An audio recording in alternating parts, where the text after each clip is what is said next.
ꯃꯁꯤꯗ 19 ꯀꯣ 19ꯒꯤ ꯍꯤꯟꯗꯨ ꯈꯕꯔꯒꯤ ꯑꯦꯅꯥꯂꯥꯏꯁꯤꯁ ꯇꯧꯖꯒꯦꯀꯣ ꯍꯤꯟꯗꯨ ꯈꯕꯔꯁꯦ ꯑꯍꯥꯟꯕ ꯍꯦꯗꯂꯥꯏꯟꯗ ꯌꯦꯡꯁꯤꯀꯣ ꯑꯍꯥꯟꯕ ꯍꯦꯗꯂꯥꯏꯟꯗ ꯔꯥꯍꯨꯜ ꯁꯦꯁ CEC is protecting those destroying democracy ꯀꯣ ꯆꯤꯞ ꯏꯂꯦꯛꯁꯟ ꯀꯃꯤꯁꯅꯔꯁꯦ ꯑꯩꯈꯣꯏꯒꯤ ꯗꯦꯃꯣꯀ꯭ꯔꯦꯁꯤꯕꯨ ꯊꯨꯒꯥꯏꯔꯤꯕ ꯃꯤꯁꯤꯡꯁꯦ ꯀꯣ ꯄ꯭ꯔꯣꯇꯦꯛꯁꯟ ꯇꯧꯔꯤ ꯍꯥꯏꯅ ꯍꯥꯏꯗꯤ ꯃꯣꯏꯕꯨ ꯉꯥꯛꯄꯤ ꯁꯦꯟꯕꯤꯔ ꯂꯩꯔꯦ ꯍꯥꯏꯅ ꯔꯥꯍꯨꯜ ꯒꯥꯟꯙꯤꯅ ꯍꯥꯏꯈ꯭ꯔꯦ ꯁꯤꯅꯦꯕꯀꯣ ꯑꯗꯨꯅ ꯃꯥꯅ ꯍꯥꯏꯔꯤꯁꯦ ꯁꯤ ꯃꯔꯝꯁꯦ ꯀꯔꯤꯒꯤꯅꯣ ꯍꯥꯏꯕꯗꯣ ꯍꯥꯏꯐꯦꯠ ꯍꯥꯏꯖꯔꯛꯀꯦ ꯀꯔꯅꯥꯇꯀꯥꯗ ꯑꯩꯈꯣꯏꯒꯤ constituency ꯑꯃꯒꯤꯀꯣ constituency ꯑꯃꯒꯤ ꯃꯤ ꯂꯤꯁꯤꯡ ꯀꯌꯥꯅꯣ ꯂꯤꯁꯤꯡ 8,000ꯃꯨꯛꯀꯤ ꯆꯥꯡ ꯑꯃ ꯀꯣ ꯑꯩꯈꯣꯏꯒꯤ ꯃꯣꯏꯒꯤ ꯚꯣꯠꯁꯦ ꯍꯥꯏꯗꯤ ꯂꯤꯁꯤꯡ 3,000ꯃꯨꯛꯀꯤ ꯆꯥꯡ ꯀꯣ ꯂꯤꯁꯤꯡ 3,000ꯃꯨꯛꯀꯤ ꯆꯥꯡꯁꯦ ꯐꯣꯔꯝ ꯅꯝꯕꯔ 7 ꯍꯥꯏꯅꯀꯣ ꯐꯣꯔꯝ ꯅꯝꯕꯔ 7 ꯍꯥꯏꯅ ꯑꯃ ꯂꯩ ꯐꯣꯔꯝ ꯅꯝꯕꯔ 7ꯁꯦ ꯁꯤꯖꯤꯟꯅꯔꯒ ꯃꯨꯊꯠꯀꯦ ꯇꯧꯔꯝꯕ ꯍꯥꯏꯇꯥꯔꯦ ꯐꯣꯔꯝ ꯅꯝꯕꯔ 7 ꯁꯤꯖꯤꯟꯅꯔꯒ ꯍꯥꯏꯗꯤ ꯍꯧꯖꯤꯛꯀꯤ ꯍꯥꯏꯔꯤꯕ ꯃꯐꯝꯁꯦ ꯀꯪꯒ꯭ꯔꯦꯁꯀꯤ ꯌꯥꯝ ꯀꯟꯕ ꯃꯐꯝ ꯑꯣꯏꯗꯣꯏꯅꯦꯕꯀꯣ ꯑꯗꯨꯗ BJPꯒꯤ ꯃꯤꯅ ꯇꯧꯔꯤꯕ꯭ꯔꯥ ꯑꯗꯣ ꯍꯥꯏꯗꯤ ꯍꯧꯖꯤꯛꯀꯤ ꯍꯥꯏꯔꯤꯕ ꯚꯣꯇꯔ ꯃꯌꯥꯝꯁꯤꯡꯁꯦ ꯚꯣꯇꯔ ꯂꯤꯁꯇꯒꯤ ꯂꯧꯊꯣꯛꯅꯕ ꯍꯣꯠꯅꯔꯝꯕꯅꯦꯕ ꯑꯗꯣ ꯑꯗꯨꯃꯥꯏꯅ ꯇꯧꯕꯗꯨꯗꯒꯤ ꯀꯩ ꯍꯥꯏꯅꯤ CECꯅ ꯀꯩ ꯍꯥꯏꯅꯤ ꯔꯥꯍꯨꯜ ꯒꯥꯟꯙꯤꯅ ꯉꯥꯡꯉꯤꯗꯣ ꯂꯥꯜꯂꯤ ꯈꯣꯠꯂꯤ ꯑꯗꯨꯃꯥꯏꯅ ꯇꯧꯕ ꯂꯩꯇꯦ ꯈꯣꯠꯇꯦ ꯍꯥꯏꯅ ꯍꯥꯏꯗꯤ BJPꯒ ꯍꯨꯟꯅꯗꯅ ꯍꯥꯏꯗꯤ BJPꯒ ꯀꯪꯒ꯭ꯔꯦꯁꯀ ꯍꯨꯟꯅꯕꯗꯣ ꯑꯗꯨꯗꯨꯅꯤꯀꯣ ꯁꯤꯗꯒꯤ ꯑꯩꯈꯣꯏ ꯑꯦꯛꯖꯥꯝ ꯄꯣꯏꯟ ꯂꯧꯕ ꯌꯥꯕꯁꯦ ꯑꯇꯩ ꯀꯩꯝ ꯅꯠꯇꯦ ꯐꯣꯔꯝ ꯅꯝꯕꯔꯗꯨꯅꯤꯀꯣ ꯐꯣꯔꯝ ꯅꯝꯕꯔ 7 ꯍꯥꯏꯁꯦ ꯑꯗꯣ ꯁꯤꯗꯩꯁꯤꯗ ꯐꯣꯔꯝ ꯅꯝꯕꯔꯁꯦ ꯀꯔꯤꯅꯣ ꯐꯣꯔꯝ ꯅꯝꯕꯔ ꯍꯥꯏꯁꯦ ꯑꯗꯨꯒ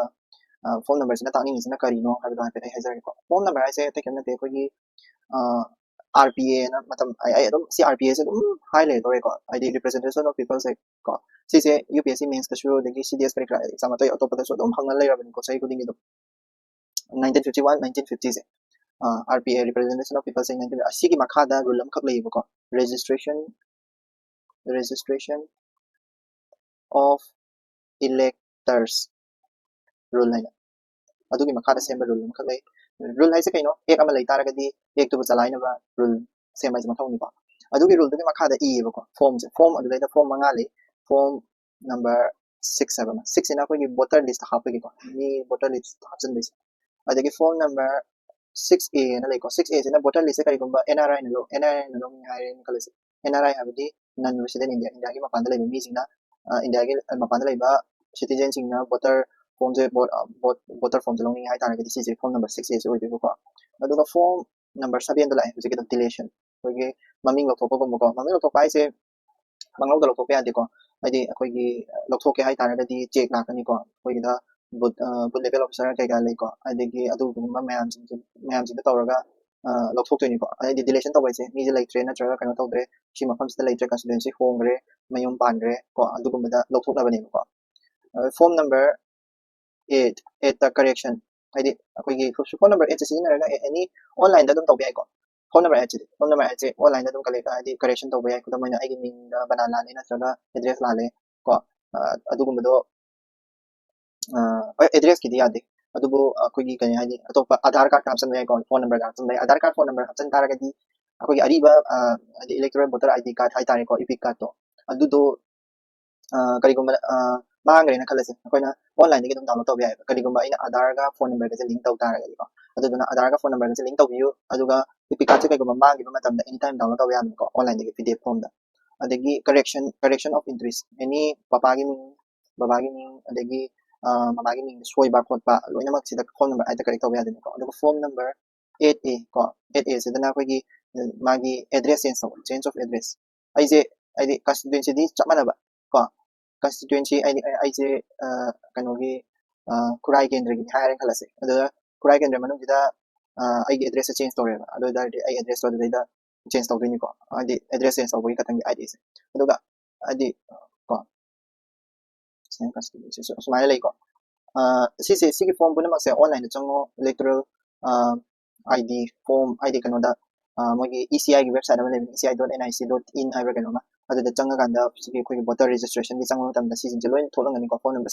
6A ꯑꯣꯟꯂꯥꯏꯟꯗ ꯂꯣꯏꯅ ꯃꯦꯟꯕ ꯌꯥꯏ ꯑꯗꯨꯗꯨꯅꯤꯀꯣ ꯑꯗꯨꯗꯣ ꯍꯧꯖꯤꯛꯄꯨꯗꯤ ꯍꯧꯖꯤꯛ ꯃꯣꯏꯒꯤ ꯁꯤꯒꯤ ꯔꯥꯍꯨꯜ ꯒꯥꯟꯙꯤꯒ BJPꯒ ꯀꯔꯤ ꯀꯔꯥꯒ ꯇꯧꯅꯔꯤꯕ ꯃꯌꯥꯝꯁꯤꯡꯁꯤꯗꯤ ꯁꯨꯝ ꯈꯕꯔꯗ ꯑꯗꯨꯝ ꯌꯥꯎꯔꯛꯈꯤꯅꯤꯀꯣ ꯑꯗꯨꯅ ꯈꯕꯔꯗ ꯌꯥꯎꯔꯛꯄꯗꯣ ꯈꯔ ꯃꯦꯟꯁꯤꯜꯂꯛꯀꯦ ꯀꯣ ꯃꯣꯏꯒꯤꯗ ꯍꯥꯏꯅꯤꯡꯉꯤꯗꯣ ꯅꯦꯛꯁꯇ ꯍꯦꯗꯂꯥꯏꯟ ꯑꯇꯣꯞꯄꯗ ꯌꯥꯎꯔꯤꯁꯦ attack on one of us is an attack on both say Saudi Arabia Pakistan pact Saudi Arabia ga Pakistan ga pact ama sign tawnagreba pact haitaragadi yanache ko sidayda sign tawnagreba yanache se kamai tawge har kanda Saudi Arabia ga Pakistan ga se hanadigi su phaba mari adum laingai ko ado sidaysa ibada yawise kaino har kanda kogi Pakistan se this is a nuclear power country amni ko ado nuclear power country se Saudi Arabia su nuclear power jam paami पाबगी मरम चाहिँ हारके Saudi Arabia से हुजी अदि अखोगे Islamic countries in the Pakistan से nuclear power पाइरे अदुगा Saudi Arabia से अदि पाइना बहुजी कोनरी ने को ईरान सु मयामना हुजी ईरान से मयामना कंट्री ना सैंक्शन थमजन कोतना तौरी सिंग सिजु करिगिनो हारगदी न्यूक्लियर पावर पाइरंगनी अदु चेक तौगे खोके हाबदु यादबगी ने को जु को चमना हुजी इजराइल सु केदवे वार कना तौरिदना इजराइल सु अखोगे हंदा हंगांग ना कतारदा मोय कतार की दोहा हाबिदुदा दोहा कैपिटल निको अदुदैदा बॉम्ब थाददना खोतना तौरिदो अदु बॉम्ब थादना खोतना तौरपा अदगी माना बॉम्ब थाददना मफम लेरक्तरेदना ईरान थादरे अदगी येमेन थादरे लोइन अदमाइना बॉम्ब थादरकनिना मागी मंगोंदा सोलकद्राना पाखलेबा साउदी अरेबिया सु अदुना मागी पांगल जे कंखतनबगी दमता सुम पाकिस्तान का पेक साइन तौनबनी अमरोंदा हारगदिको पेक से अदमाइना साइन तौनरे इसेको अदो हाइपेट न्यूक्लियर पावर का आइना पलकपसिदा हजिके पाकिस्तान न्यूक्लियर पावर का पलकपसिदा न्यूक्लियर वेपन स्टेट हाइतारेको सिजिंगसिके हाइपेट आई चारा पमा हाइजरंग nuclear weapon state nuclear weapon पाइबा से मखल याम है कंट्री अखोगी वर्ल्ड लेवल कंट्री सिंसे nuclear weapon पाइबा से मखल अनि थोना कदो पे डिक्लेयर तौबा हाइदि फोंग ना पाइबा मा डिक्लेयर तौथोगा अदुगी अनडिक्लेयर हाइबा अनडिक्लेयर सिदने हुजिकी कनो का चंदुई ma'am सिको Maru ओइना undeclared the चलिसे Israel से पाइ पाइ देबदी हाइको अदुगा साइंटिस्ट करने भी पाइ खोलेना दो हाइ ईरान सु येंगे या देमिना मुझे लोग पाइबा मालिको अदुगी साउदी अरेबिया सु हुजी पाइना होनरीदना को पाकिस्तान का कनो तोरा डिक्लेयर कागु जिंगसिदा सु कोई मखल अनि तो कदो पे लाइक एनपीटी हाबदी नॉन प्रोलिफरेशन ट्रीटी हाबनी को सिगी से साइन तोनबा कोई एनपीटी ने यार भाई एनपीटी ने रिकॉग्नाइज एनपीटी ने रिकॉग्नाइज तोरबा कंट्रीज इन द यूएसए को रशिया को अदुगा यूके को फ्रांस चाइना को कोई इंडिया जिना एनपीटी ना रिकॉग्नाइज तौद्री को पूरा नगा दा तौगे बने कोई किदसु या वाना को हेदी कोई इंडिया के न्यूक्लियर खुलाई जांगी तौगे न्यूक्लियर कनो दि खंगब्रा हेदी न्यूक्लियर से कोई न्यूक्लियर पावर से कम काना पाइगी दि खंगब्रा हेदी करी मा करम बद थादगी खोदकी पाकिस्तान सुनुको पाकिस्तान के इंडिया के समाना न्यूक्लियर पावर न्यूक्लियर टेस्ट तौगे नॉर्थ कोरिया से कोई न्यूक्लियर टेस्ट से अनि तौगी अमना कोई स्माइलिंग बुदा को 1974 ना स्माइलिंग बुदा अमदगी अमना 1998 ता पोखरम दा को पोखरम 2 हायरा खमनी को बॉम अदुदा टेस्ट तौगी पाकिस्तान सु समाने 1998 ता को टेस्ट तौगी सक्सेसफुल होगी को नॉर्थ कोरिया सु 2006 दाइदा कनो तौगी बनि मासे हेदी न्यूक्लियर पावर से पाइगी अदुना सुमाने न्यूक्लियर पावर पाइबा कंट्रीज सिंग से लई को सिजना कदो हायरा कंदा अतोपा हेदी यूएसए रशिया यूएसए यूके होइना पाम से ईरान से कोंग हाइड्रोकोदने आई न्यूक्लियर पावर सुमाइ लई खोले हाइड्रोकोदने इजराइल बनि यूएसए ने सपोर्ट तौबनि कहीं द इथिल पीबीडी लईबदी लई खंगी हेदी न्यूक्लियर पावर से लई मैम अराउंड 60 or 70 6 7 वार हेती लेरमने थाजन नेबो साउदी अरेबिया की कुछ पावर में लेते पत्तवदो माना पाकिस्तान का जिक दिल साइन तौनरी दो असि पावर अदु साइन तौना तारगदी करिगुम मतमदसु कयानी लाखसु आइदनको अदुगा पाकिस्तान से मगी कयानी only Islamic state that is Islamic country द पाकिस्तान से खतनी जना जो होइना डिक्लेयर तौर रिकॉग्नाइज एनपीटी ना नॉट रिकॉग्नाइज पदि तौजिबा बट डिक्लेयर तौर लेइसा को तसिन लेइसा अदुगा ईरान इजराइल दी मोइना कनो साउदी अरेबिया ना हाइरोबदे या पोंतेबको यारोइ बन दुदने अदगी अतोपा पाउदा USA visa of Indian executive revoke over drug trafficking contract trafficking तौबगी यूएसए के वीजा एग्जीक्यूटिव वीजा अमा लौथोखरे हाबको एम्बेसी द यूएस एम्बेसी द थबक तौबन पामगिनको कई दवइनो को निमान ड्रग कनो तौरिसा Delhi court set aside get order in Adani defamation case. Sise Adani gi lamama leibagi lupa amada lamama ren adi ram lama so wama ko lupa amada santomi habagi maramgi Instagram da viral chapane Adani da lamjala gi thokre adugi matang da defamation case ma file tore Delhi district court amada ko Delhi district court sena kaidoga ha kanda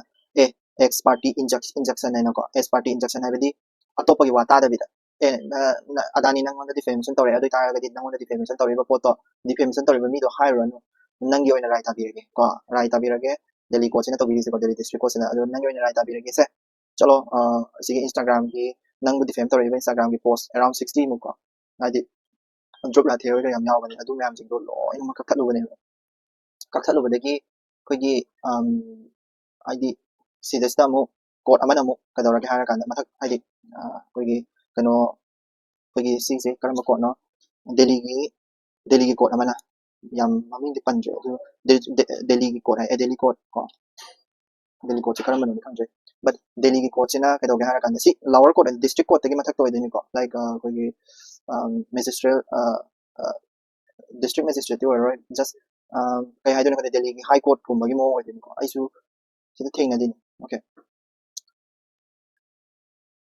ꯁꯤꯒꯤ ꯀꯣꯔꯠꯁꯤꯅ ꯀꯔꯤ ꯍꯥꯏꯔꯛꯀꯦ ꯍꯥꯏꯔꯀꯥꯟꯗ ꯑꯦ ꯅꯪꯅ ꯇꯧꯔꯤꯕ ꯄꯣꯠꯇꯣ ꯅꯪꯅ ꯂꯥꯎꯊꯣꯛꯏꯕ ꯄꯣꯠꯇꯣ X party injection ꯀꯧꯏ ꯑꯦꯛꯁ ꯄꯥꯔꯇꯤ ꯏꯟꯖꯦꯛꯁꯟ ꯍꯥꯏꯕꯗꯤ ꯑꯩ ꯉꯁꯥꯏ ꯃꯤꯁꯦ ꯍꯥꯏꯗꯤ ꯃꯤ ꯀꯣꯔꯠꯇ ꯇ꯭ꯔꯥꯏꯌꯦꯜ ꯆꯠꯊꯕ ꯍꯥꯏꯁꯦ ꯃꯤ ꯗꯤꯐꯦꯝ ꯇꯧꯔꯤꯕ ꯃꯤꯗꯨꯅꯦ ꯑꯗꯥꯅꯤꯅꯦ ꯄꯨꯂꯞ ꯄꯨꯟꯅ ꯀꯧꯔꯒ ꯇꯧꯒꯗꯕ ꯅꯠꯇ꯭ꯔꯥ ꯑꯗꯨꯗꯣ ꯑꯃꯒꯤ ꯋꯥꯁꯦ ꯑꯃꯅ ꯍꯥꯏꯗꯤ ꯅꯥꯀꯟ ꯑꯃꯈꯛꯇꯪꯒꯤ ꯇꯥꯔꯒ ꯔꯥꯏ ꯄꯤꯕꯁꯤꯕꯨ ꯑꯩꯈꯣꯏꯅ ꯑꯦꯛꯁ ꯄꯥꯔꯇꯤ ꯏꯟꯖꯦꯛꯁꯟ ꯀꯧꯋꯦ ꯑꯇꯣꯞꯄ ꯅꯥꯀꯟꯒꯤ ꯄꯥꯎꯗꯤ ꯇꯥꯗꯕꯤꯗ ꯅꯥꯀꯟ ꯑꯃꯈꯛꯇꯪꯒꯤ ꯄꯥꯎ ꯇꯥꯔꯀꯥꯟꯗ ꯔꯥꯏ ꯄꯤꯕꯁꯦ ꯁꯤꯁꯦ ꯑꯦꯛꯁ ꯄꯥꯔꯇꯤ ꯏꯟꯖꯦꯛꯁꯟꯅꯤ ꯑꯗꯨꯗꯨꯅ ꯁꯤꯁꯦ ꯔꯤꯚꯣꯛ ꯇꯧꯈ꯭ꯔꯦꯕ ꯍꯟꯗꯣꯛꯈ꯭ꯔꯦꯕꯀꯣ ꯅꯪ ꯏꯟꯁꯇꯥꯒ꯭ꯔꯥꯝꯗ ꯊꯤꯡꯉꯨ ꯈꯣꯠꯂꯨ ꯍꯥꯏꯔꯤꯗꯣ ꯍꯟꯗꯣꯛꯑꯣ ꯍꯧꯖꯤꯛꯃꯛꯀꯣ ꯑꯗꯨꯕꯨ ꯗꯤꯐꯦꯃꯦꯁꯟ ꯇꯧꯕꯗꯣ ꯏꯟꯁꯇꯥꯒ꯭ꯔꯥꯝꯒꯤ ꯄꯣꯁꯁꯤꯡꯗꯣ ꯀꯛꯊꯠꯈ꯭ꯔꯕꯅꯤꯅ ꯗꯤꯐꯦꯝ ꯇꯧꯕꯗꯣ ꯈꯔ ꯃꯈꯩꯗꯤ ꯁꯣꯛꯇ꯭ꯔꯦꯗꯅꯀꯣ ꯌꯦꯡꯁꯤꯀꯣ ꯑꯁꯤꯒꯤ ꯑꯦꯛꯁ ꯄꯥꯔꯇꯤ ꯏꯟꯖꯦꯛꯁꯟ ꯍꯥꯏꯗꯣ ꯒ꯭ꯌꯥꯟꯕꯨꯗꯤ ꯇꯥꯔꯅꯤꯀꯣ ꯍꯥꯌꯔ ꯀꯣꯔꯠ ꯑꯃꯅ ꯑꯃꯨꯛ ꯊꯤꯡꯈꯤꯕꯅꯤ ꯂꯋꯔ ꯀꯣꯔꯠꯅ ꯇꯧꯕꯗꯣ ꯍꯥꯌꯔ ꯀꯣꯔꯠ ꯑꯃꯅ ꯑꯃꯨꯛ ꯊꯤꯡꯈꯤꯕꯅꯤꯀꯣ ꯀꯣꯔꯠꯇꯣ ꯆꯞ ꯆꯥꯅ ꯈꯪꯗ꯭ꯔꯦ ꯁꯣꯔꯤ ꯑꯩ ꯑꯃꯅ ꯄꯥꯁꯟꯕ ꯌꯥꯔꯣꯏ ꯐꯖꯅꯁꯨ ꯏꯗꯦ ꯃꯣꯏꯅꯀꯣ ꯑꯗꯨ kay haina harakanda and injunction and order haveniko an order granted in the absence absence of and in the absence of and without hearing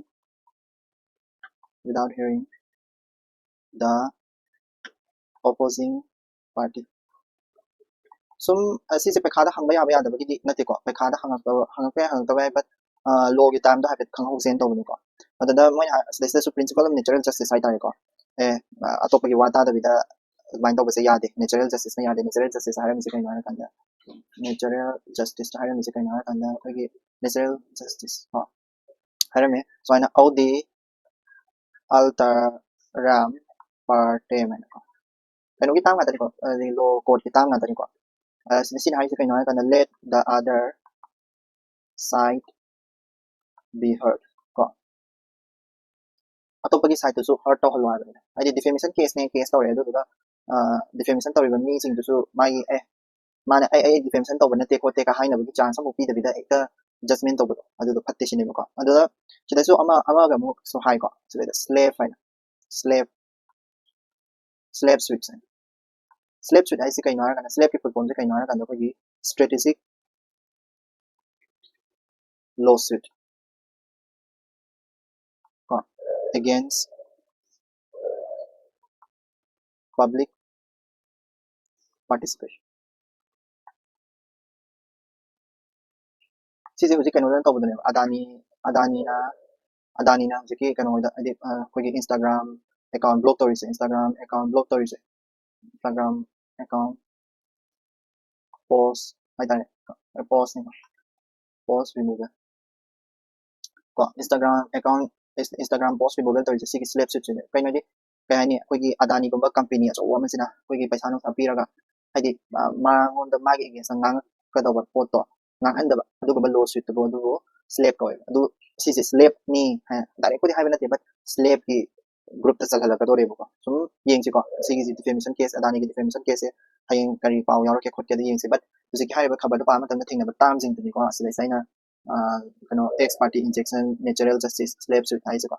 si kitang khang ga do mai manu do pa do khang ni but wari do de do ni sigi ki na di higher court na kari da ke khol ke adu ki khang de ko next page sam yeng si ko next page na city ki power da dusugi DUSU poll register se Delhi University election ni kasi important hoide AP ki power yawi state ki power se ta kai important hoide yaw je 2 3 ko adegi page number 4 da su yaw dre page number 4 da Assam adu da yaw dre ta adegi page number 5 da su Karnataka ki CM na case census ki matang nga mado amid opposition minister urged Karnataka CM to postpone case census Karnataka gi haidi minister jing Karnataka gi CM da case census se postpone tawsen hai bu si se kari ngarang jo in pa kano da hai ko case census ki matang da case census habidi OBC gumba da ato to ba case ma ni masing ti do pa ni adu kari maram ino di khang jiba tawda bu CM da moina case sense matam khara yaithok si khotsi haise ko atai atopa paw aruba yaudre na khalle page number 6 ta su kashu important over yaudre ko page number 8 spotlight ni metro plus page number 9 na aduga page number 10 da editorial la turbulent transition asigi turbulent transition sidi akhoi interim government Nepal da lakdo ko inau no government ama lai ni na Nepal da adi constitution na ya de ba du kamra constitution hai se kai na kana mogi Nepal gi constitution hai se government sem hai tara gadi at least ko lok sabha do dissolve to bai mo hota ko lok ta da develop to ma da adi mi adi democracy na thaga lai ni na pot ne paga thaga lai mi nga ta ne ba da lai sing adi ada MLA man chi oi sing do moi khara mana CM do na CM oi ba adi masai gi prime minister sorry magi prime minister Olina pham thadok khre ai pham thadok sai haraga su atopa prime minister oiba yaba candidate myam am lerangani ba adu try tau dabida just mogi lower court ai tare ko lower house to pura dissolve to mogi higher lower ko higher house lower house and like lower house to never dissolve to asigi dissolve to se ai ne ade sine ko adi kai no di lower house dissolve to gai tare ga di prime minister gumba adu government ko su pa pa be ade any method na any way da tawra pan be ade ko pan be ade hara kanda dissolve to ga da bani high rule lay constitution da adu do in da bai ne mogi do da tawri do hadi ngasai gi ko gi kaki hai tare ko adu duna prime minister oi ni na tawri do discord ai di online platform da voting tawra kana no yen jige na voting tawra kan da prime minister ma khan gi ni ko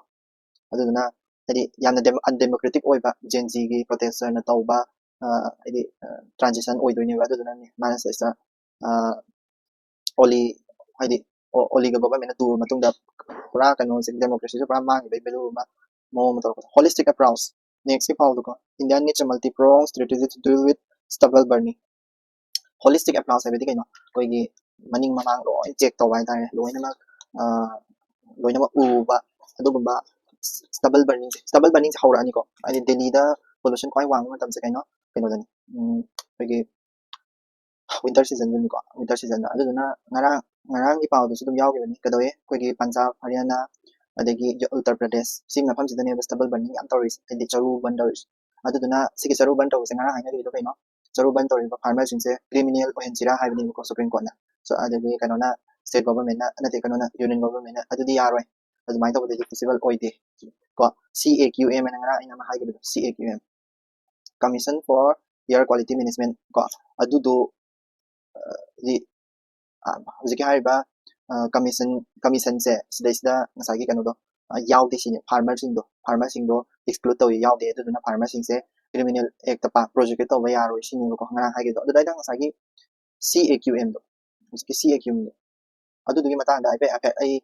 clear am da to thong mi CAQM si se pakha da so hamre ko CAQM se UPSC pakha da previous question da thing nagre statutory body amane statutory habadi kaino hara kanda ek na pass to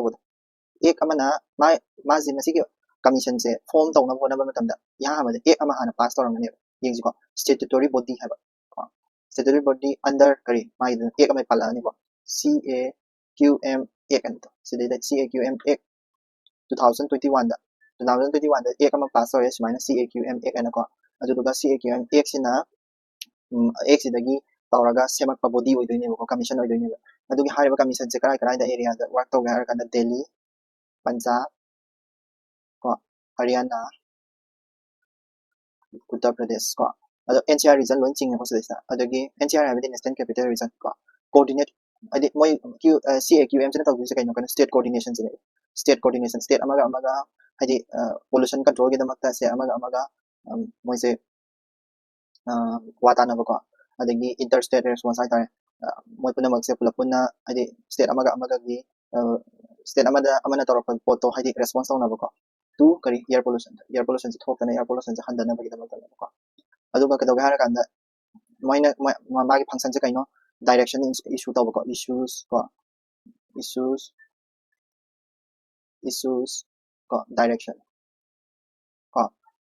directions to state government taw da taw king mana issue taw ko adagi override taw habidi kaino function ko gi central pollution control board ledana central pollution control board natraga state pollution control board se override taw ma hadi any air pollution ni matang na moina nga ko se ꯍꯥꯏꯗꯤ above this central pollution control board ꯒꯤ ꯃꯈꯥꯗ ꯃꯊꯛꯇ ꯂꯩꯌꯦꯕꯀꯣ ꯑꯗꯨꯒ ꯀꯩꯒꯨꯝꯕ ꯃꯣꯏꯅ ꯍꯥꯏꯔꯤꯕ ꯁꯤꯒꯤ ꯀꯃꯤꯁꯟꯁꯤ ꯕꯣꯗꯤꯁꯤꯅ ꯍꯥꯏꯔꯤꯕ ꯄꯣꯠꯁꯦ ꯏꯜꯂꯛꯇꯕ ꯇꯥꯔꯒꯗꯤ ꯃꯣꯏꯅ ꯑꯗꯨꯝ ꯄꯦꯅꯥꯜꯇꯤ ꯄꯤꯕ ꯌꯥꯏ ꯄꯦꯅꯥꯜꯇꯤ ꯍꯥꯏꯗꯤ ꯄꯅꯤꯁꯃꯦꯟ ꯑꯗꯨꯝ ꯄꯤꯕ ꯌꯥꯏ ꯃꯣꯏꯅ ꯅꯣꯏ ꯀꯔꯤꯒꯤꯅꯣ ꯏꯟꯗ꯭ꯔꯤꯁꯦ ꯀꯥꯏꯅ ꯁ꯭ꯇꯦꯠꯇꯀꯣ ꯄꯅꯤꯁꯃꯦꯟ ꯄꯤꯕ ꯌꯥꯏ ꯌꯥꯔꯅꯤꯀꯣ ꯐꯥꯏꯚ ꯁꯨꯕꯗ ꯉꯁꯤꯒꯤ ꯃꯦꯟ ꯇꯣꯄꯤꯛ ꯀꯣ PDS ꯍꯥꯏꯗꯤ ꯄꯕ꯭ꯂꯤꯛ ꯗꯤꯁꯇ꯭ꯔꯤꯕ꯭ꯌꯨꯁꯟ ꯁꯤꯁꯇꯦꯝ ꯍꯥꯏꯅꯤꯀꯣ ꯁꯤꯁꯦ ꯍꯥꯟꯅ ꯊꯥꯏꯅꯗꯒꯤ ꯂꯩꯔꯛꯑꯕ ꯄꯣꯠꯅꯤꯀꯣ ꯊꯥꯏꯅꯗꯒꯤ ꯆꯦꯡꯌꯦꯟ ꯍꯥꯏꯗꯣ ꯑꯗꯨꯗꯨꯅꯤꯀꯣ ꯁꯤꯁꯦ ꯆꯦꯡꯌꯦꯟꯗꯣ ꯍꯟꯗꯛꯇ ꯏꯅꯧ ꯅꯧꯅ ꯑꯩꯈꯣꯏꯒꯤ ꯅꯞꯁꯥ ꯂꯥꯛꯄꯀꯣ ꯅꯦꯁꯅꯦꯜ ꯐꯨꯗ ꯁꯦꯀ꯭ꯌꯨꯔꯤꯇꯤ ꯑꯦꯛ 2013 ꯀꯣ ꯑꯗꯨ ꯂꯥꯛꯄꯗꯒꯤ ꯈꯔ ꯑꯃ ꯏꯝꯄ꯭ꯔꯨꯚꯃꯦꯟ ꯇꯧꯔꯛꯄꯅꯤ ꯃꯥꯁꯦ 1960ꯁꯀꯤ ꯃꯇꯝꯗꯒꯤ 1960 ꯁ꯭ꯇꯥꯔꯇꯦꯠ ꯇꯧꯋꯦꯕ ꯃꯥꯁꯦ PDS ꯁꯦꯀꯣ ꯁꯤꯁꯦ ꯑꯩ ꯈꯕꯔꯒꯤꯗꯣ ꯄꯥꯔꯛꯀꯦꯀꯣ ꯑꯩ ꯑꯗꯨꯝ ꯑꯦꯛꯁꯄ꯭ꯂꯦꯟ ꯇꯧꯁꯟ ꯂꯩꯒ꯭ꯔꯦ इडिटोरियल हूजिकी खबर से इक्वलाइजिंग PDS की equalising primary food consumption in India है गुलाब्रे बालाकृष्णन को अमन राज इबन याम फजब कहोनीको माना मोइन इरिसे इरिसे मोइ PDS की मतंग मोइ हाइसे कोई इंडिया से सिदैदा इन्फॉर्मेशन अमगा सु पल्लिको माना इंडिया से कोई वर्ल्ड बैंक ना कोई पॉवर्टी रेट्स की याम हंदरे नको हाइदी याम हंदरे पॉवर्टी रेट्स याम हंदरे हाना 16% लेरमदगी 2.3% दा हंदरे ना मोइना रिपोर्ट अमा फोगिबने को अदुगे वर्ल्ड बैंक ना को हाइदी कुइद्री हंदक 2024 25 ला केनो अदुदैदा थेंगगिबने वर्ल्ड बैंक ना कोई पॉपुलेशन हाइदी पॉवर्टी लाइन की मखादा लेबा पॉवर्टी लाइन की मखादा लेबा मीसे हाना 16% दा लेरमने हुजिकति 2% 3% दा दी हेंद्रे ना हाइबा मा यावबे को अदुदो माना हाइदी अदु हाइबदो सिगी पीबा निसिना यानिंगदेबको यानिंगदेबि कइनो हाइदी नोमदा मोइगी पारिबा हाइदी पॉवर्टी लाइन की पारिबा की चांस कोइना डॉलर दा पाबा हाइता 2.15 डॉलर दा हाइदी कोई डॉलर दा IT दा पारसिने को डॉलर 2.15 हाइता गदी हाइदी लुपा चनी नोमदा लुपा चनी तान तारगदी मा हाइसे लुपा चनी गुमा तान तारगदी मादा पॉवर्टी सिंगद्रे हुजिक लुपा चनी न कई को कोनरी के को नोमदा अदुसु अयुकी नोमदा अदुदा माना थाली सिस्टम मोइना तौसेन हायबको सिगी नुपा अनिजिना थाली सिस्टम हाइसे नोमदा थाली अनि दिचाइदना कोइसेको अदुना इमुंग अमदा थाली सिस्टम दे तौसिने अरो थाली सिस्टम दे तौ तारगदी कोगी थाली हदी कोगी चाक पुखम अमदा इंजांग यावमा चाना मा कई खरा यावबदनेबको चेंगा सिगी थाली सिस्टम जो तौसे सिने मान हाइसे थाली सिस्टम जो तौसे हाइबदा कोगी थाली सिस्टम जो माना लिस्टेड डेटा खरा पी कई हाइनी थाली सिस्टम जो येंगो तारगदी कोगी पॉवर्टी लाइन से सुकेमतिक वा हदी पॉवर्टी लाइन की मखादा लेबे मीसे सुकेमतिक वांगे ऑलमोस्ट लाइक हदी थाली अमखक चाबसे 50% ला कनम ओइबनेबको कोई इंडिया की मपुंग खाना थाली अनि चाबसे हदी 50% मु खतम वन्या अनदर 50% अमदि मपुंग खाना हदी मी विथ सफिशिएंट न्यूट्रिएंट को यावना चादबने अदुगा अनदर 20% अमदि थाली अमखक तन चाबरा कनम तौबने अदुना याम हाइदी पॉवर्टी लाइन से ओन बसे मोइना ओन बसे 2.15 डॉलर हुजिकी पर डे द ओन बदो अदुगी मथक लेबे कइना अदुगी मथक तान बकइना पॉवर्टी लाइन की मथक नि अदुगा मखादा तान बसेना पॉवर्टी लाइन की मखादा ले पॉवर्टी ओइ हाबदो हायन हाइदी नो दलबा चनी की मथक तान बसेना पॉवर्टी नत्ते हाबदो यारोइबको हाइदी कछु अदुदुना कोना कछु नत्ते अदो इनकम का कंजम्पशन का अदुदैदि येंगा पॉवर्टी लाइन खोटपसिसु फजन हाइदी अदुसु मपुंग खादि सिने मान हाइसेको अदुगी मखा ताबसो माना PDS से लाकनेबको को इंडिया दा PDS फजन चनरिबो चनदिब्रा हाइबगी मतंगको अदुदो आइन हजिक PDS से एक्सप्लेन तौजरिसिनिको PDS से पब्लिक डिस्ट्रीब्यूशन सिस्टम हाइबको सिस्टम सिसे 1960 दा हौगिबनी को अदुगा 1960 दा हौरगा स्टार्टेड अदुगा कदोबा नप्साना एना हाइ मासे कन हाइ मपांगा कंखत हेने इम्प्रूव तहनगिबदो नप्सा 2013 गिसिनको अदुदा कदोगा हारकादा माइ नप्साना कवर तौरिसे कइनो नप्सा हाइसे PDS की मनुंग ददुम चला अदुनिको नप्साना कवर तौरिसे almost like whole population cover तौबो चमनारे लाइक 75% रूरल दना को अदुगा एंड करी 50% अर्बन दना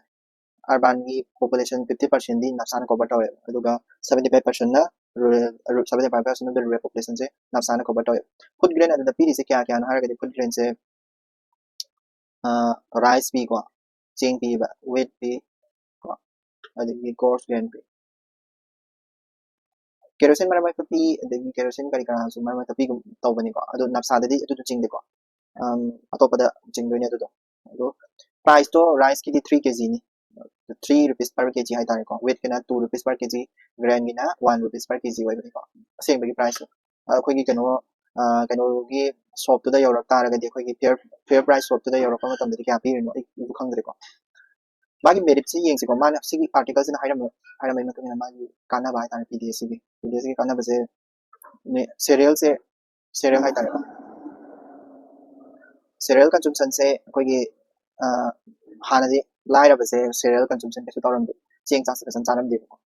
अदुबु हुजिकती लाइर बसु इना खुद बसु लोइना इक्वलाइज तौरे cereal consumption lairabsu chak sare ina khanbusu chak sare ko equalize cereal consumption haibadi cheng kari kara loi chap manana yelamina consumption both police and ko ya dai ko aduga kedaina food security haidi chak tang ba thoktre ko hujikte haidi chara hen bami pang leitre aduga demerit hai taragadi pds ki kanada ba hai taragadi hujik leiri central ni ba hai taragadi aduga matade kaidare hai kanda more targeting tawase mi targeting tawase haidi khudamai haise rural area da maru ina ko rural area da koi pds yen pds phani ba mi se tasena saba phangjadaba mi do tasena pds phangaroi ba ko aduga ina kana khunba mi da pds yam phangdoi ne like sida sumana data ma pirami like 90 to 95% ko income group hai tare income group 90 to 95% phangba income group ki kanggu singsina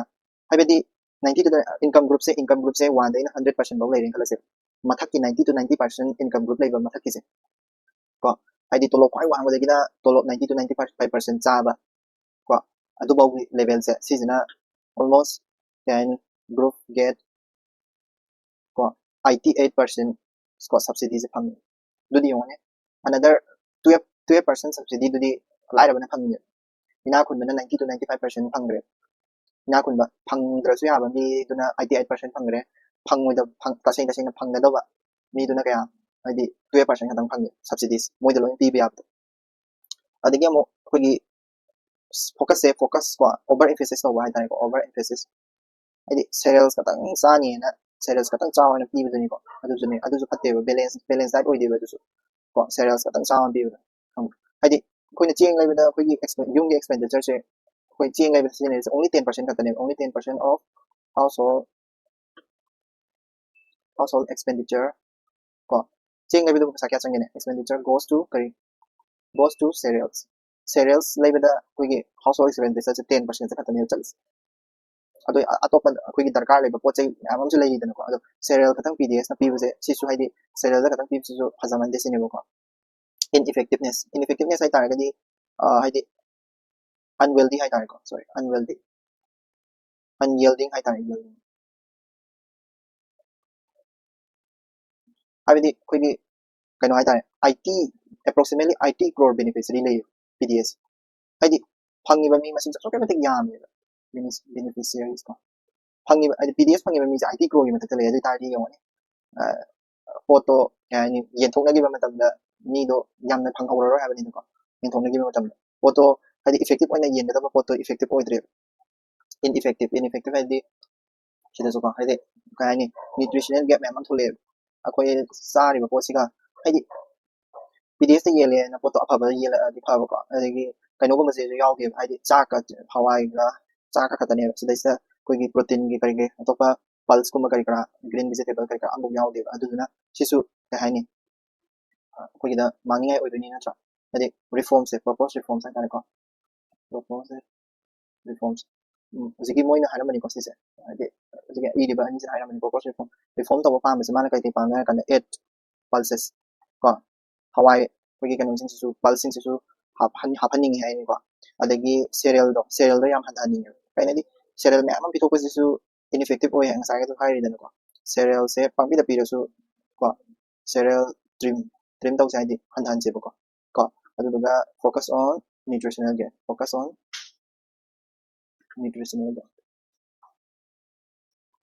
nutritional gains haibadi nutrition da oina base tawraga pot pi ra se sine ko haise ko aduga better targeting adi apagi piba matamda laira bada oina target tawra piba aduga ko adi nasagi FCI ko dang khangin ko food cooperation authority of India adugi aduda burden do handhalase ko haidi moina ni na ayamba change thadoi change thamna ko dang thadoi aduna adi targeting da fasana taw taragadi moida burden handare da no aduni ko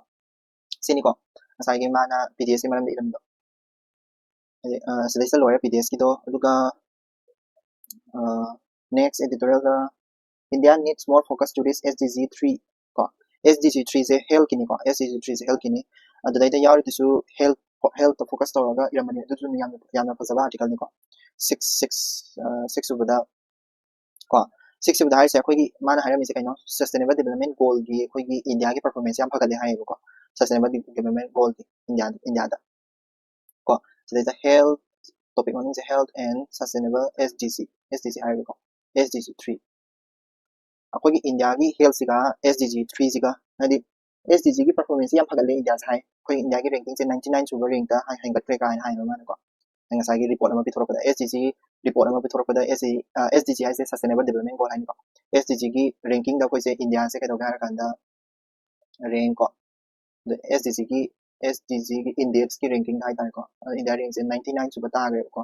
167 countries की मनुंगा अदो performance याम फगले का हाइनि अदो तसेंग फगलबरा सिने माइसे दो सिगी SDG 3 से हाना explain तोरपे को SDG 3 highway sustainable development goal number 3 सिजना हाइनि जे कइनो हार कांदा कोइदा ensure healthy lives and promote well-being for all at all as हाइदि चाही खुदिमकी को चाही खुदिमकी मीजिंग से हाइदि अंगांग होइगरा हल होइगरा नहा होइगरा हेल्दी लाइफ्स फंगनबा को अदुगा मोइदो निंथीना फदना हिंगनबा पुनमकी नुपे नुपागा मेते नुपियागा मेते कासाबा मेते लॉयबा को healthy lifestyle फंगन healthy well-being अमा ओहनबसे से सस्टेनेबल डेवलपमेंट की गोल अदो इंडिया की performance येंसे what is the performance मान हाइस हाइरम बसिंग डेटा जिन को डेटा जिन कोई हेल्थ डेटा से को कोई MMR को maternity mortality rate maternal mortality rate हाइदि मामा सिबगी चांस को असी से 97 ओय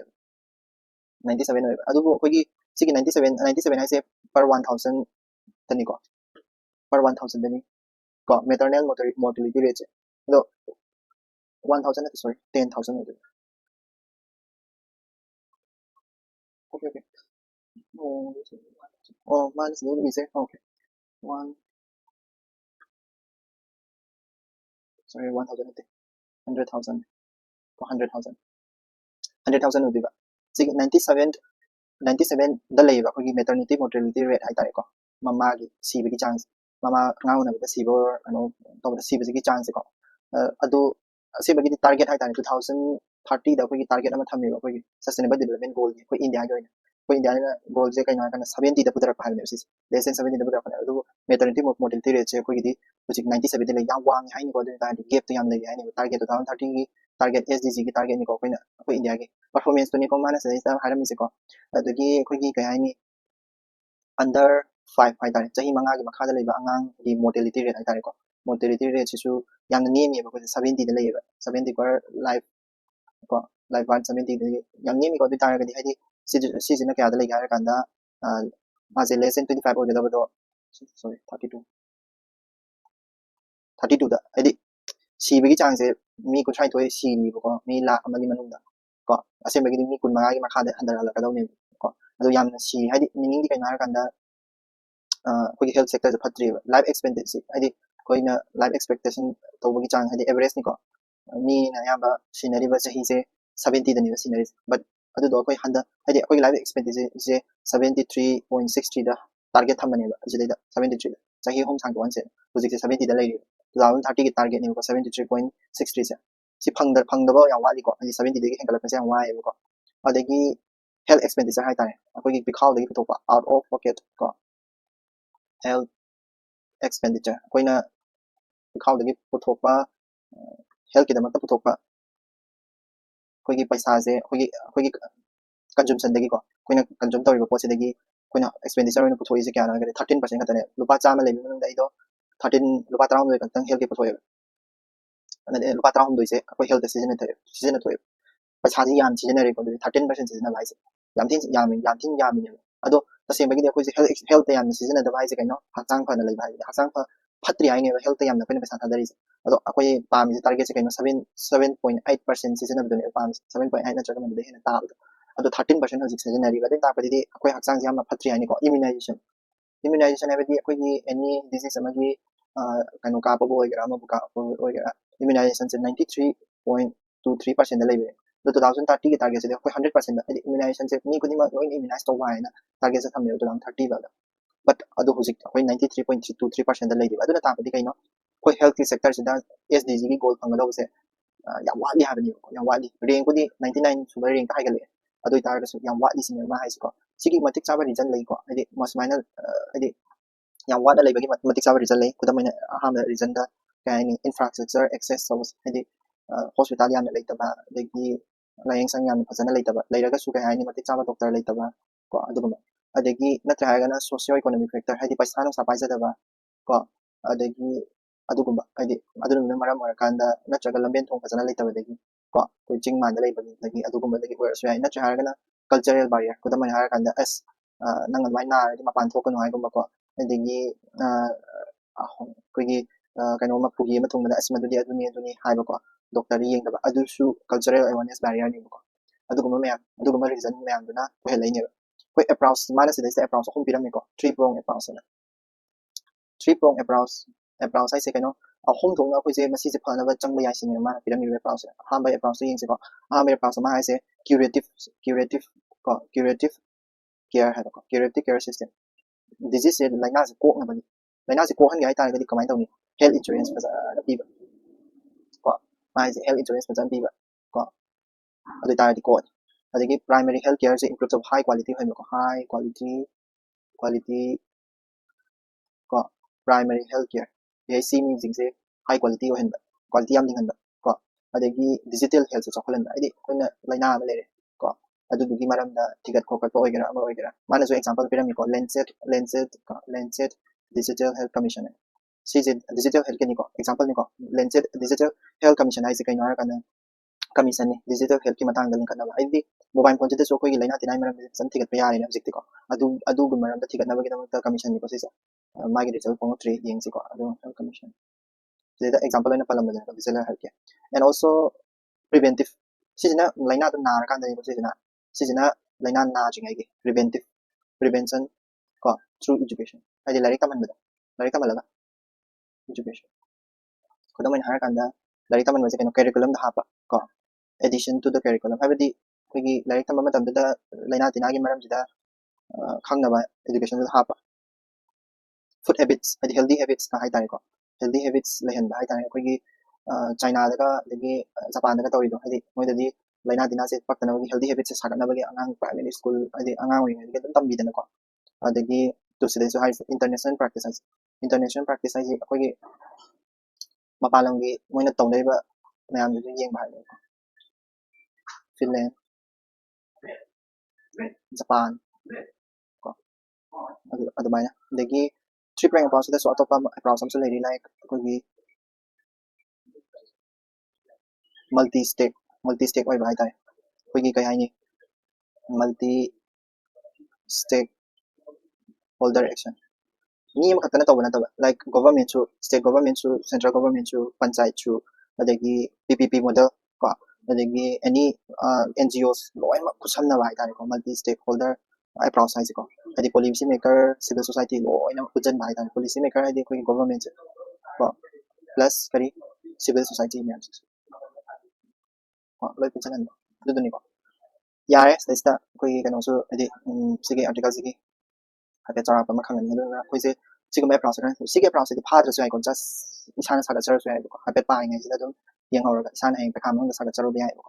maru oi di sige data si ne aduga SDG ai di sagi sustainable development goal gi magi sustainable development goal number 3 sin ko sustainable development goal me am lai dana adu myam ju lu khado pam darkar lai ko ai adugi tongan ba article ma mam loina sustainable development goal ama mam du tongan ba kano article ma mam loina lai ni ko adu myam ju si di especially sustainable development goal number 3 gini ko next time should India overlook opinion there the should India overlook boundary issue while normalizing ties with China page number 11 ni ko pali gini ko pali gi my interview ni pali gi interview sida yaw se China le India gi relationship se kusi kamai na lai gi have to matang ni ko adu si pali gi se koina kano da dum ta ba yam ni ko gi Spotify da dum free da dum ta yam ni mo interview yam noi ba ni adu interview ni mana samai da dei se adu China India gi relationship se ha historical na point khara pijarang ko China India relationship se China India relationship kusi se kamai na lai gi thai na kamai le ram ni ha lo ko da mai na 1954 de ha ko 1954 da Pansil ꯄꯥꯟ ꯁꯤꯜ ꯍꯥꯏꯅ agreement ꯑꯃ sign ꯇꯧꯔꯦꯕꯀꯣ ꯁꯤꯁꯤꯅ ꯀooperation ꯍꯥꯏꯗꯤ ꯏꯟꯗꯤꯌꯥꯒ ꯆꯥꯏꯅꯥꯒꯁꯦ independence ꯐꯪꯉꯛꯄꯗ ꯉꯥꯏꯔꯤꯕꯅꯤꯅ ꯐꯪꯁꯟ ꯃꯥꯏꯀꯩ ꯃꯉꯥꯗ ꯑꯩꯈꯣꯏꯁꯦ development ꯄꯨꯔꯛꯅꯕꯒꯤꯗꯃꯛꯇ agreement ꯑꯃ sign ꯇꯧꯅꯩꯕꯀꯣ ꯑꯗꯨꯗꯒꯤ ꯑꯗꯨꯒꯤ ꯃꯇꯨꯡꯗꯒꯤ 1959ꯗ ꯑꯩꯈꯣꯏꯁꯦ ꯇꯤꯕꯦꯠꯀꯤ ꯑꯞꯔꯥꯏꯖꯤꯡ ꯍꯧꯔꯛꯈ꯭ꯔꯦꯀꯣ ꯇꯤꯕꯦꯠꯀꯤ ꯀꯩꯅꯣ ꯂꯧꯁꯟꯗꯕꯒꯤ ꯑꯗꯨꯗꯩ ꯗꯂꯥꯏ ꯂꯃꯥꯁꯦ ꯑꯩꯈꯣꯏꯗ ꯆꯦꯜꯂꯛꯑꯦꯕꯀꯣ ꯗꯂꯥꯏ ꯂꯃꯥꯁꯦ ꯀꯣ ꯄ꯭ꯂꯤꯖ ꯇꯨ ꯏꯟꯗꯤꯌꯥꯗ ꯑꯗꯨꯗꯩꯗꯤ ꯇꯦꯟꯁꯟꯁꯦ ꯍꯧꯔꯛꯑꯦ ꯗꯂꯥꯏ ꯂꯃꯥ ꯆꯦꯜꯂꯛꯄꯗꯒꯤ ꯑꯗꯒꯤ 1962ꯗ ꯏꯟꯗꯤꯌꯥ ꯆꯥꯏꯅꯥ ꯋꯥꯔ ꯇꯧꯔꯦ 1962ꯗꯀꯣ ꯏꯟꯗꯤꯌꯥ ꯆꯥꯏꯅꯥ ꯋꯥꯔ ꯑꯩꯈꯣꯏ ꯏꯟꯗꯤꯌꯥ ꯌꯥꯝ ꯊꯤꯅ ꯃꯥꯏꯊꯤꯔꯦ ꯁꯤꯗꯩꯗ ꯁꯤꯅꯣ ꯍꯥꯏꯀꯣ ꯁꯤꯅꯣ ꯍꯥꯏ ꯆꯥꯏꯅꯥ ꯍꯥꯏꯗꯦꯀꯣ ꯆꯥꯏꯅꯥ ꯏꯟꯗꯤꯌా ꯋꯥꯔ ꯍꯥꯏꯗꯦ ꯁꯤꯅꯣ ꯏꯟꯗꯤꯌా ꯋꯥꯔ ꯍꯥꯏꯀꯣ ꯑꯗꯒꯤ ꯏꯟꯗꯤꯌꯥ ꯌꯥꯝ ꯊꯤꯅ ꯃꯥꯏꯊꯤꯔꯦ ꯑꯗꯨꯒꯤ ꯃꯇꯨꯡꯗ ꯐꯤꯕꯝꯁꯦ ꯐꯠꯇꯕꯤꯗ ꯑꯗꯨꯝ ꯂꯩꯕꯗꯒꯤ 1988ꯗ ꯑꯩꯈꯣꯏꯒꯤ राजीव गांधी मतंदा राजीव गांधी से कहीं चाइना चलगा को राजीव गांधी से चाइना चलगा कोई एग्रीमेंट साइन तौनरोइबको अदुगी एग्रीमेंट से याम फजबा एग्रीमेंट को हाइदि नॉर्मलाइजेशन तौसे कोई खनारगुमसी कोई हानेगी फिबम हुजिक लेरि फिबम जदुम लेरसि खनारगसु नंगा लंखरा लोसन यइन लंखरा लोसले सोना सि नॉर्मलाइज तारसे है नॉर्मल विनर्स कोई मसेन खनादबगम लेतो सिनिमको एग्रीमेंट टू नॉर्मलाइज अदगी नॉर्मलाइज तौग्रे सिदा एग्रीमेंट साउना साइन तौनगरे अदुदुगा 2017 दगी मखौरे नॉर्मलाइज तौनगरे पो 2017 दगी लान जे मखौरे आइ साउनाबसे दोकलम स्टैंड ऑफ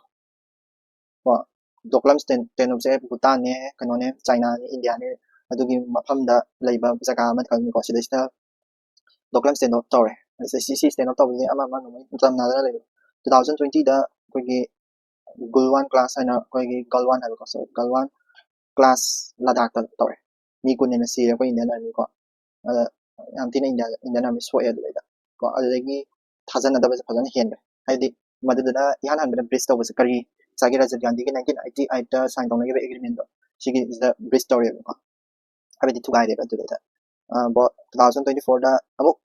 को बॉर्डर पेट्रोल एग्रीमेंट तौने बॉर्डर पेट्रोल एग्रीमेंट हाइदि पेट्रोल तौबा याना भाई को माई बाउंड्री अदुदा खाना बाउंड्री दा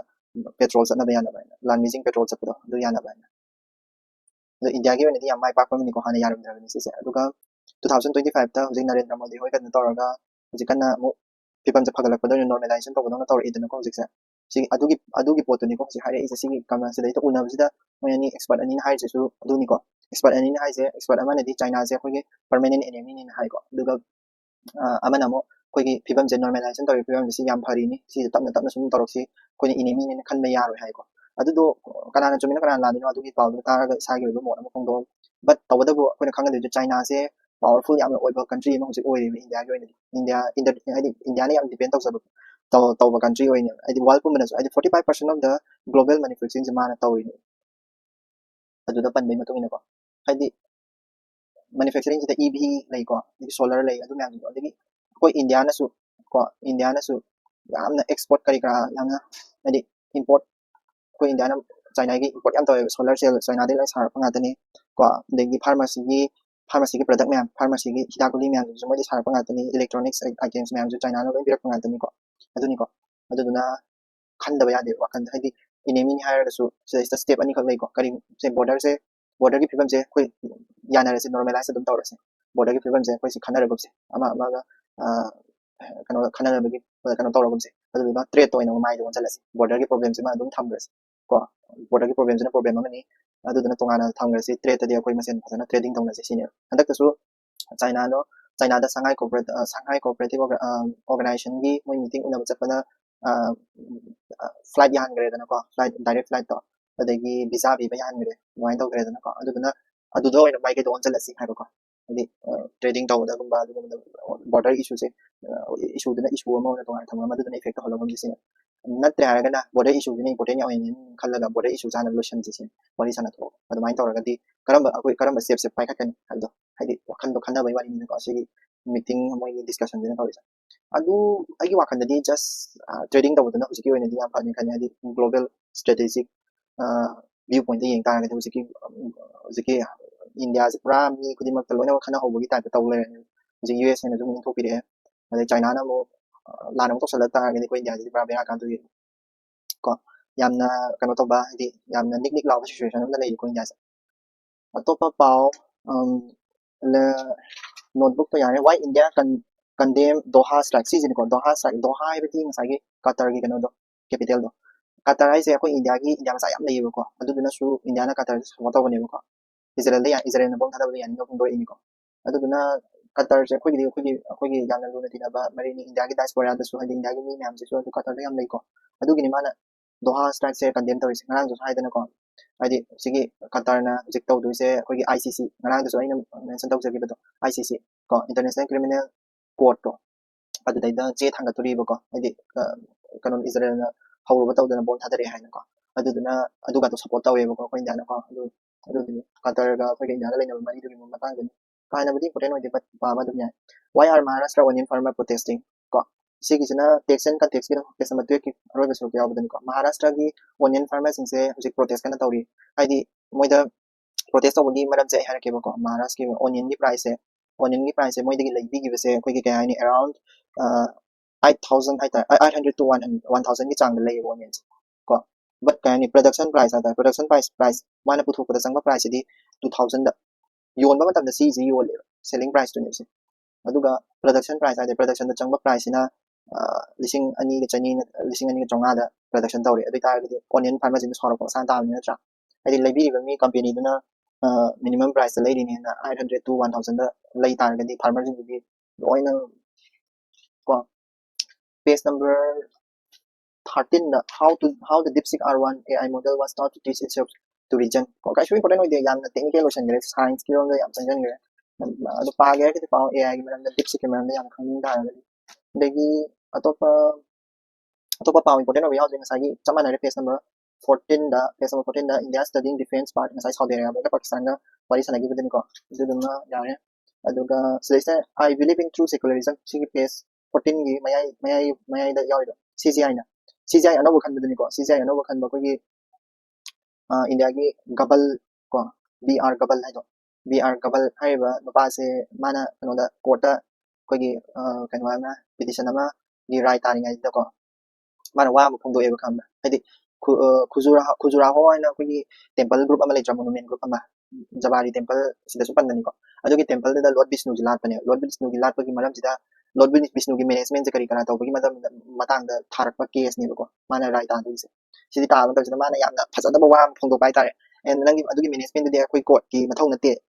Lord Vishnu da chala hangu so solo Lord Vishnu nangi isor da chala hangu so na hai ba ma yaw gre ko sini pa akhoi gi chief justice of India ꯑꯗꯨꯒꯤꯅꯤ ꯃꯥꯅ ꯁꯤꯗꯩꯁꯤꯗ true ꯁꯦꯀꯨꯂꯔꯤꯖꯝꯗ ꯑꯩꯗꯣ belief ꯇꯧꯏ ꯈꯣꯠꯂꯤ ꯀꯥꯏꯅ ꯇꯧꯈꯠꯂꯛꯏꯁꯦꯀꯣ ꯍꯥꯏꯗꯤ religion ꯈꯨꯗꯤꯡꯃꯛ ꯑꯩ ꯆꯞ ꯃꯥꯟꯅꯅ ꯌꯦꯡꯉꯤ ꯈꯣꯠꯂꯤ ꯀꯥꯏꯅ ꯇꯧꯈꯠꯂꯛꯏꯁꯦ ꯃꯉꯣꯟꯗ ꯑꯗꯨꯗꯤ ꯚꯥꯏꯔꯦꯜ ꯆꯠꯄꯅꯤꯀꯣ ꯍꯥꯏꯗꯤ ꯍꯧꯖꯤꯛꯀꯤ ꯆꯤꯐ ꯖꯁꯇꯤꯁ ꯑꯣꯐ ꯏꯟꯗꯤꯌꯥꯗꯣ ꯀꯩꯅꯣ ꯇꯧꯕꯅ ꯍꯥꯏꯗꯤ ꯑꯣꯏꯕꯗ ꯉꯥꯏꯔꯤ ꯑꯗꯨꯗꯨꯒ ꯋꯥꯗꯣ ꯐꯖꯕ ꯋꯥ ꯌꯥꯝ ꯍꯥꯏꯔꯛꯄꯒꯤꯀꯣ ꯑꯗꯨꯒꯤ ꯃꯇꯥꯡꯒꯤ ꯄꯥꯎꯅꯤ ꯀꯩꯁꯨ ꯏꯝꯄꯣꯔꯇꯦꯟ ꯑꯣꯏꯕ ꯅꯠꯇꯦ ꯑꯗꯨꯒ ꯄꯣꯜ ꯄꯦꯅꯦꯜꯁꯦ ꯑꯦꯂꯤꯒꯦꯁꯟ ꯃꯦꯟ ꯕꯥꯏ ꯀꯪꯒ꯭ꯔꯦꯁ ꯂꯤꯗꯔ ꯉꯁꯥꯏꯒꯤ ꯄꯥꯎꯗꯅꯤꯀꯣ ꯔꯥꯍꯨꯜ ꯒꯥꯟꯙꯤ BJP ꯐꯨꯗꯅꯕꯒꯤ ꯄꯥꯎ ꯉꯥꯛꯇꯅꯤ ꯄꯦꯖ ꯅꯝꯕꯔ 15ꯗꯣ ꯄꯦꯖ ꯅꯝꯕꯔ 16ꯗ ꯆꯕꯥꯍꯔ ꯄꯣꯔꯠ ꯑꯅ ꯑꯃ ꯌꯥꯎꯔꯦ ꯆꯕꯥꯍꯔ ꯄꯣꯔꯠꯇꯪ ꯍꯥꯟꯅ ꯁꯦꯡꯁꯟ ꯊꯝꯃꯝꯗꯕꯅꯦ USA ꯀꯩꯗꯧꯔꯕꯅꯣ ꯈꯪꯗꯦ ꯍꯟꯗꯛꯇꯤ ꯑꯃꯨꯛ ꯊꯝꯃꯤꯌꯦꯕꯀꯣ ꯆꯕꯥꯍꯔ ꯄꯣꯔꯠꯁꯦ ꯏꯔꯥꯟꯗ ꯂꯩꯕ ꯄꯣꯔꯠꯇꯨꯅꯤꯀꯣ ꯆꯕꯥꯍꯔ ꯄꯣꯔꯠ ꯁꯤꯁꯦ ꯆꯕꯥꯍꯔ ꯄꯣꯔꯠꯁꯦ ꯏꯟꯗꯤꯌꯥꯅ 200 crore ꯊꯥꯗꯗꯅ ꯑꯩꯈꯣꯏꯒꯤ ꯀꯩ ꯍꯥꯏꯅꯤ ꯌꯥꯝ ꯋꯥꯅ ꯁꯦꯝꯒꯠꯆꯕ ꯄ꯭ꯔꯣꯖꯦꯛꯅꯦꯕ ꯁꯤꯁꯦ ꯆꯕꯥꯍꯔ ꯄꯣꯔꯠꯁꯦ ꯏꯔꯥꯟꯗ ꯂꯩꯀꯣ ꯑꯗꯨꯒ ꯏꯔꯥꯟꯒꯤ ꯄꯣꯠꯅꯤ ꯀꯔꯤꯒꯤꯅꯣ ꯑꯩꯈꯣꯏꯅ ꯁꯤꯒꯤ ꯄꯣꯠꯁꯦ ꯑꯩꯈꯣꯏꯅ ꯁꯦꯟ ꯊꯥꯗꯔꯤꯁꯦ ꯍꯥꯏꯔꯒꯗꯤ ꯄꯥꯀꯤꯁꯇꯥꯟꯗ ꯑꯩꯈꯣꯏꯁꯦ ꯄꯥꯀꯤꯁꯇꯥꯟꯗꯒꯤ ꯑꯐꯒꯥꯅꯤꯁꯇꯥꯟ ꯆꯠꯅꯤꯡꯗꯦꯕ ꯑꯩꯈꯣꯏ ꯄꯥꯀꯤꯁꯇꯥꯟꯒ ꯑꯩꯈꯣꯏ ꯌꯥꯝ ꯈꯟꯅꯩꯗꯅꯀꯣ ꯑꯗꯨꯗꯨꯅ ꯏꯔꯥꯟꯒꯤ ꯊ꯭ꯔꯨꯗꯒꯤ ꯑꯐꯒꯥꯅꯤꯁꯇꯥꯟ ꯑꯗꯨꯗꯨꯒ ꯌꯨꯔꯣꯞ ꯀꯟꯇ꯭ꯔꯤ ꯃꯌꯥꯝꯗꯣ ꯂꯣꯏ ꯌꯧꯈꯤꯕ ꯌꯥꯗꯣꯏꯅꯤ ꯏꯔꯥꯟꯒꯤ ꯊ꯭ꯔꯨꯗꯒꯤ ꯑꯗꯨ ꯄꯣꯔꯠꯇꯣ ꯁꯤꯖꯤꯟꯅꯅꯕꯅꯤꯀꯣ ꯆꯕꯥꯍꯔ ꯄꯣꯔꯠꯁꯦ ꯏꯔꯥꯟꯁꯦ ꯑꯗꯨꯗ ꯏꯔꯥꯟꯁꯦ ꯍꯧꯖꯤꯛ ꯅ꯭ꯌꯨꯀ꯭ꯂꯤꯌꯔ ꯄꯥꯋꯔ ꯀꯟꯅ USA ꯑꯣꯏꯅ ꯁꯦꯡꯁꯟ ꯊꯝꯃꯤꯗꯅ ꯑꯗꯨꯗ ꯍꯥꯟꯅꯗꯤ ꯆꯕꯥꯍꯔ ꯄꯣꯔꯠꯁꯦ ꯀꯩꯁꯨ ꯇꯧꯔꯝꯗꯕꯅꯦꯕ ꯁꯦꯡꯁꯟꯁꯦ ꯑꯗꯣ ꯗꯣꯅꯥꯜड ꯇ꯭ꯔꯝꯞꯗꯤ ꯂꯥꯛꯄꯗꯒꯤ ꯆꯕꯥꯍꯔ ꯄꯣꯔꯠꯁꯤꯗ ꯑꯃꯨꯛ ꯁꯦꯡꯁꯟ ꯊꯝꯕ ꯍꯧꯈ꯭ꯔꯦꯕ ꯍꯥꯟꯅ ꯂꯧꯊꯣꯛꯑꯝꯕ ꯁꯦꯡꯁꯟꯗꯣ ꯑꯃꯨꯛ ꯊꯝꯖꯤꯟꯈ꯭ꯔꯦꯕꯀꯣ ꯑꯗꯨꯗꯨꯅ ꯏꯟꯗꯤꯌꯥꯅ ꯃꯁꯤꯒꯤ ꯄꯣꯠꯁꯦ ꯁꯤꯖꯤꯟꯅꯕ ꯑꯣꯏꯇꯥꯔꯒꯗꯤ ꯏꯟꯗꯤꯌꯥꯗꯁꯨ ꯀꯩꯅꯣ ꯀꯥꯔꯛꯇꯣꯏꯅꯤꯀꯣ ꯍꯥꯏꯗꯤ ꯁꯦꯡꯁꯟ ꯊꯝꯃꯛꯀꯗꯣꯏꯅꯤꯀꯣ ꯏꯟꯗꯤꯌꯥꯗꯁꯨ ꯑꯗꯨ ꯌꯥꯝ ꯐꯠꯇꯕ ꯄꯣꯠꯅꯤ ꯑꯩꯈꯣꯏ ꯗꯣꯅꯥꯜड ꯇ꯭ꯔꯝꯞꯅ ꯇꯧꯕꯤꯔꯤꯁꯤ ꯏꯟꯗꯤꯌꯥꯗ ꯑꯇꯩ ꯄꯥꯎꯁꯨ ꯑꯗꯨꯗ ꯌꯥꯎꯋꯤ ꯈꯔ ꯗꯣꯅꯥꯜड ꯇ꯭ꯔꯝꯞꯅ ꯐꯣꯡꯗꯣꯛꯄꯀꯣ ꯑꯐꯕ ꯄꯥꯎ ꯑꯝꯇ ꯅꯠꯇꯦ ꯑꯩꯈꯣꯏ ꯏꯟꯗꯤꯌꯥꯒꯤ ꯑꯣꯏꯅꯗꯤ ꯑꯗꯨ ꯑꯇꯣꯞꯄ ꯂꯩꯇ꯭ꯔꯦ ꯕꯤꯖꯤꯅꯦꯁꯀꯤ ꯄꯥꯎꯗ ꯁꯦꯕꯤꯅ ꯀꯩꯅꯣ ꯀꯟꯈꯤꯕꯒꯤ ꯑꯩꯈꯣꯏꯒꯤ ꯑꯗꯥꯅꯤ ꯀꯟꯈꯤꯕꯒꯤ ꯄꯥꯎ ꯑꯃꯁꯨ ꯌꯥꯎꯔꯦ ꯁꯦꯕꯤꯒꯤ ꯀ꯭ꯂꯤꯟ ꯆꯤꯠ ꯇꯨ ꯑꯗꯥꯅꯤ ꯒ꯭ꯔꯨꯞ ꯀꯣ ꯍꯤꯗꯦꯟꯕꯔꯒꯅ ꯑꯩꯈꯣꯏꯒꯤ ꯑꯗꯥꯅꯤ ꯒ꯭ꯔꯨꯞꯀꯤ ꯃꯥꯒꯤ ꯑꯗꯨꯒꯤ ꯀꯩꯅꯣꯁꯤꯡꯁꯦ ꯍꯤꯗꯦꯟꯕꯔꯒꯅ ꯀꯔꯞꯁꯟ ꯇꯧꯋꯦꯅ ꯆꯥꯔꯖ ꯇꯧꯁꯜꯂꯛꯄꯅꯦꯕ ꯑꯗꯨꯗ ꯁꯦꯕꯤꯅ ꯊꯤꯖꯤꯟꯈꯤꯕꯅꯦꯕ ꯑꯗꯨꯒꯤ ꯁꯦꯕꯤꯒꯤ ꯆꯤꯞꯇꯨꯐꯥꯎꯗ ꯀꯩꯅꯣ ꯇꯧꯔꯝꯃꯦꯅ ꯇꯧꯕꯗꯣ ꯁꯦꯕꯤꯒꯤ ꯆꯤꯞꯇꯨꯐꯥꯎꯗ ꯀꯔꯞꯁꯟ ꯇꯧꯋꯦꯅ ꯇꯧꯔꯝꯕꯗꯣ ꯑꯗꯣ ꯁꯦꯕꯤꯅ ꯃꯁꯥꯅ ꯀꯔꯞꯁꯟ ꯇꯧꯕ ꯃꯣꯏ ꯃꯁꯦꯟ ꯑꯗꯨꯝ ꯀꯟꯅꯈꯤꯕꯒꯤ ꯃꯑꯣꯡꯅꯤꯀꯣ ꯋꯥꯔꯜꯒꯤ ꯄꯥꯎꯗ ꯉꯁꯥꯏ ꯑꯩ ꯍꯥꯏꯕꯗꯣ ꯀꯇꯔꯅ ICC ꯍꯥꯏꯕꯗꯤ international court of international criminal court kano Israel gi mayok da kano thagat baduni ko adu ma lay atai di laitre atai yam ngai ba pawle sport ki pawla sport ki pawl porin ka na oidre sidal lo shalasi ko sigi cover is ngai no ta biro aduga mayam puna puna ko lai pamina si sumaina tawse am hadi ai gi su ai ngon da sam hai ho ko adu mo aduga ngai no te power ro hadi comment section da dum hai biro ko aduga loi phok tam bira gadi loi aduga content zen ngai te pataw da bai to music to delhi da su lai aduna fazabai environment ka su oide ko aduna nungaina hadi content se fazana ngang du ngamdre aduga speaker ji do fazabam dang lai to ni sa lai tre sorry matam khara smain khami na gi sai pesa tung jalaga lai ge ko speaker khara fazabam aduga lep ta bida like ti pa su ko bashala se thank you so much